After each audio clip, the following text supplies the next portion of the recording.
Buah tomat dimakan Pak Somad. Makannya bersama Mas Mamat. Apabila kamu kaum Muhammad, jawablah salam saya dengan penuh semangat. Assalamualaikum warahmatullahi wabarakatuh.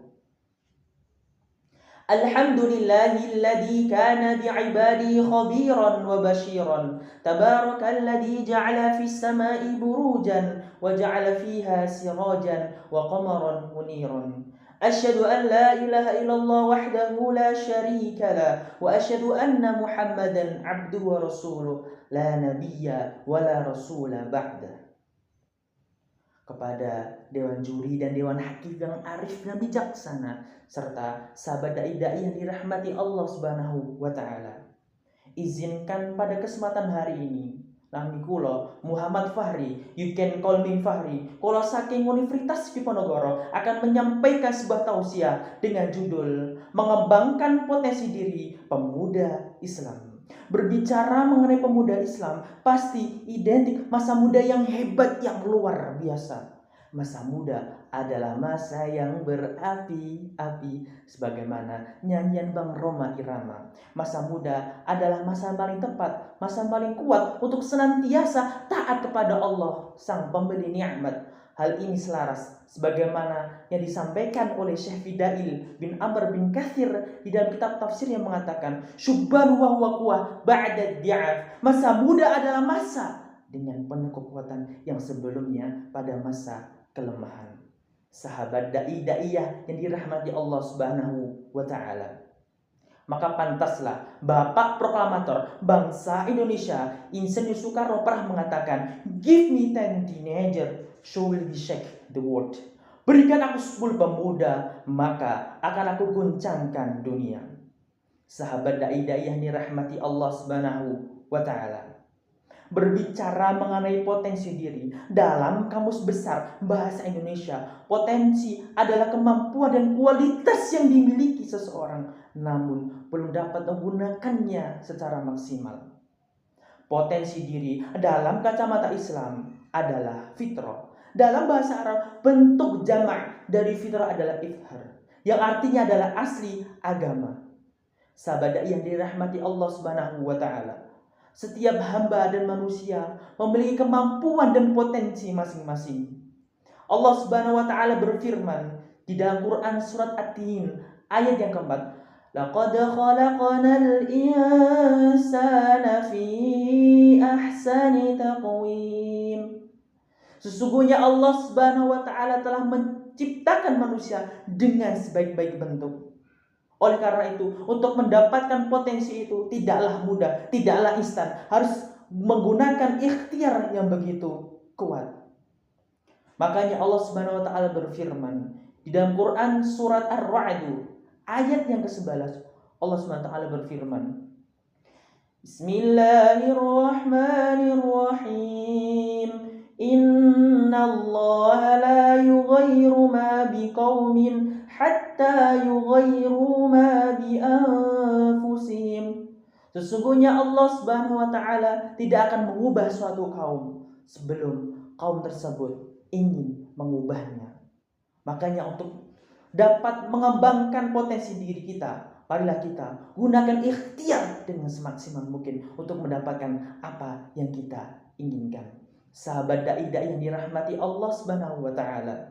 Namun justru sangat menyedihkan dan memilukan di era globalisasi ini, yang tidak sedikit para pemuda yang tak mampu menggunakan potensi dirinya, yang segalanya ada, segalanya punya.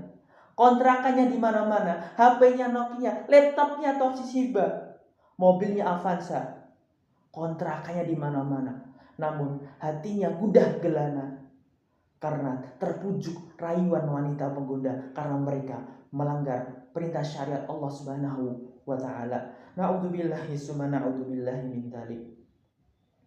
Maka ada salah satu pendapat yang disampaikan oleh penjaga Mesir, Syekh Mustafa Al-Ghalayani pernah mengatakan, inna fiyadi syubbani amro ummah wa fi aqdamiha hayataha. Sesungguhnya di tangan seorang pemuda lah urusan umat ini akan digenggam, dan pada kaki-kaki mereka lah hidup dan matinya urusan umat ini. Sahabat dai-dai yang dirahmati Allah Subhanahu wa taala. Bagaimana cara pemuda dalam memaksimalkan potensi dirinya yang dalam berguna bagi bangsa dan agamanya? Yang pertama, ketika supporting system tidak mendukung, carilah kontrol sosialnya, carilah visi dan misi yang sama dengan kita. Ajak mereka sebagai kontrol sosialnya. Sehingga ketika kita merasa di bawah, menjadi generasi layah-layahan, generasi rebahan, maka ada kontrol sosial yang akan mengingatkan kita. Stop Kang Fahri, rebahannya sudah, istirahatnya sudah. Ayo kita bangkit kembali. Maka ada kontrol sosial yang kemudian akan mengingatkan kita. Sahabat dai-dai yang dirahmati Allah Subhanahu wa taala. Yang kedua adalah carilah komunitas. Komunitas yang bisa mendukung kita menuju arah yang lebih baik. Yang jelas komunitas Bebek dan Raja Wali ada dua komunitas yang berbeda. Ketika kita berada di dalam komunitas Raja Wali, stop untuk menjadi komunitas Bebek. Ketika kita berada di dalam komunitas Bebek, stop untuk menjadi komunitas Raja Wali. Sehingga kita akan bisa terukur dan akan mendapatkan pencapaian yang lebih maksimal. Sahabat dai-dai yang dirahmati Allah Subhanahu wa taala. Yang ketiga adalah carilah mentor. Seorang bijak pernah mengatakan, kurcaci yang berdiri di atas pundak raksasa, dia akan bisa lebih luas daripada kurcaci itu sendiri. Kitalah kurcacinya itu kawan-kawan sekalian. Kurcaci ilmunya sedikit, wawasan sedikit, ilmu sedikit, tak masalah. Kitalah kurcacinya. Teman-teman yang hari ini sukanya bisnis, cari mentornya bisnis.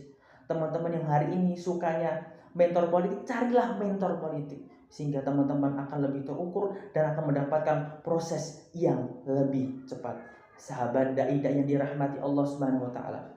Ketiga hal itu, ketika kita sudah maksimalkan dengan baik, langkah terakhir adalah kita pasrahkan kepada Allah Subhanahu wa taala.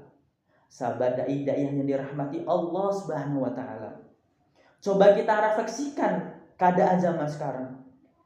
Ingatkah kita sosok Muhammad Al-Fatih dengan kemampuan dirinya, intelektualitasnya, keagamaannya, dekat dengan guru, dapat menaklukkan kota Konstantinopel di umur 17 tahun. Bahkan sebagian ahli tafsir tafsir sejarah menyampaikan 18 tahun, menjadi presiden dunia Islam pada saat itu. Ingatkah kita kepada sosok murid kesayangan dari Rasulullah Shallallahu Alaihi Wasallam, Usamah bin Zaid, dengan keilmuan dan ketakwaannya kepada Allah Subhanahu wa taala, menjadi delegasi sunnah, menjadi panglima perang pada saat itu. Ingatkah kita kepada Imam Asy-Syafi'i dengan potensi dirinya, dengan keilmuannya, ketakwaannya kepada Allah Subhanahu wa taala, di umur 7 tahun dapat menghafalkan Al-Qur'an, bahkan di usia 10 tahun beliau menjadi mufti, orang yang memberikan fatwa di daerahnya tersebut. Begitu luar biasanya orang-orang dengan potensinya yang dapat berguna bagi bangsa dan agamanya. Apakah kita tak mampu kemudian menyamai? Tentu bisa. Maka salah satu nasihat yang disampaikan oleh Said Qutb dalam kitabnya mengatakan, Syakutul fil Islam, kita sebagai pemuda harus tarbiyatun fardhiyah. Kita harus semangat dalam menuntut ilmu. Entah ilmu agama, ilmu sains dan ilmu-ilmu lainnya. Maka sabda Rasulullah Shallallahu Alaihi Wasallam, tolabul ilmi faridatun ala kulli muslimin. Sesungguhnya menuntut ilmu itu wajib bagi setiap muslim. Maka Allah Subhanahu Wa Taala juga berfirman, yarfa'illahu alladhina amanu minkum walladhina utul ilma darajat. Sesungguhnya Allah Subhanahu Wa Taala akan mencintai orang-orang yang beriman dan orang-orang yang berilmu dan akan dinaikkan beberapa derajat. Surat Al-Mujadilah ayat yang ke-11. Sahabat dai-dai yang dirahmati Allah Subhanahu wa taala.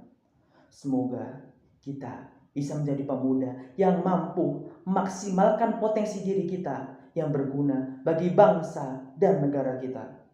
Mungkin itu yang bisa saya sampaikan. Mangatupat dicampur ngangkisan menawi lepat kula nyupangapunten. Burung dara, burung cendrawasih. Cukup sekian dan terima kasih. Wassalamualaikum warahmatullahi wabarakatuh.